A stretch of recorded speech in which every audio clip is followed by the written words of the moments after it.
السلام علیکم۔ سوچ ٹی وی کے ناظرین کو ایک اہم ادبی خبر سے آگاہ کیا جاتا ہے۔ فیڈرل کالج آف ایجوکیشن اسلام آباد کے زیر اہتمام کل پاکستان محفل مشاعرہ کا انعقاد کیا گیا، جس کی صدارت عالمی شہرت یافتہ اردو اور پنجابی کے ممیز شاعر و ادیب اور دانشور، ادبی سماجی و ثقافتی تنظیم سوچ کے سرپرست اعلیٰ جناب قیوم طاہر صاحب نے کی۔ اس مشاعرے کا اختصاص یہ ہے کہ نوجوان شعراء کی نمائندگی کے ساتھ ساتھ ملک بھر کے ممتاز شعراء نے اس میں شرکت اختیار کی۔ جناب ناز مظفر آبادی، جناب وفا چشتی، جناب کرنل ارشد مرشد، جناب نصرت یاب خان نصرت، محترمہ شازیہ اکبر، جناب ایوب صابر، جناب آصف علی آصف محفل مشاعرہ کے مہمانان خصوصی تھے۔ محترمہ مہناز انجم، جناب ایوب جوزف، جناب غلام مصطفیٰ مغل، پروفیسر امین انجم اور جناب شکیل احمد شکیل بطور مہمانان اعزاز مشاعرے میں شریک ہوئے۔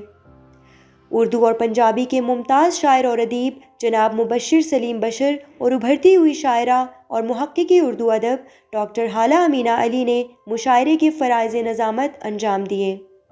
مشاعرے کی مہمان نایاب محترمہ ڈاکٹر حمیرہ قیصر نے خاص طور پر چشمہ سے شرکت کی اور اپنے کلام پر خوب داد سمیٹی۔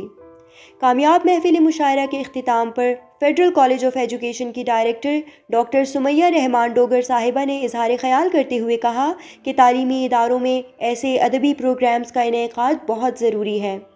کالج کے سابقہ ڈائریکٹر پروفیسر ڈاکٹر جمیل باجوہ نے تمام حاضرین اور مہمانان کا شکریہ ادا کیا اور ترویج ادب کی کاوشوں پر کالج انتظامیہ کو خراج تحسین بھی پیش کیا۔ مشاعرے کے صاحب اعزاز ڈاکٹر شہباز عنبر رانجھا صاحب نے کمال فکر سے مرصع اپنا کلام پیش کر کے سامعین سے داد تحسین وصول کی۔ انہوں نے حال ہی میں شائع ہونے والے اپنے مجموعہ کلام فصیل جفا کے حوالے سے گفتگو بھی فرمائی اور اس مجموعے کی چند کاپیاں کالج لائبریری کو ہدیۃً بھی پیش کیں۔ ملک بھر سے شریک ہونے والے شعراء میں جناب ابو ذر علی، جناب مقصود یاور، محترمہ مسرت رضوانہ، محترمہ آسیہ ہارون آسی، محترمہ شیرین سید، جناب مکرم حسین آوان، جناب محمد حیدر پیرزادہ، جناب امن شاعر، جناب خضر سلیم، محترمہ رباب تبسم، محترمہ رفعت انجم، محترمہ شفقت حیات شفق، سید مظہر مسعود، محمد اکبر خان نیازی، جناب ازور لون، ڈاکٹر کاشف عرفان، جناب عابد حسن عابد اور جناب عبدالقادر تابان شامل تھے۔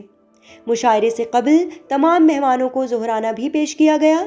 تازہ پھولوں سے شعراء کرام کا استقبال کیا گیا۔ مشاعرے کے بعد تمام شعراء کو تحائف اور اسناد بھی پیش کی گئیں۔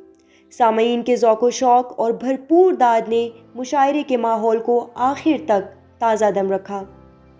بلا شبہ یہ مشاعرہ تا دیر یاد رکھا جائے گا۔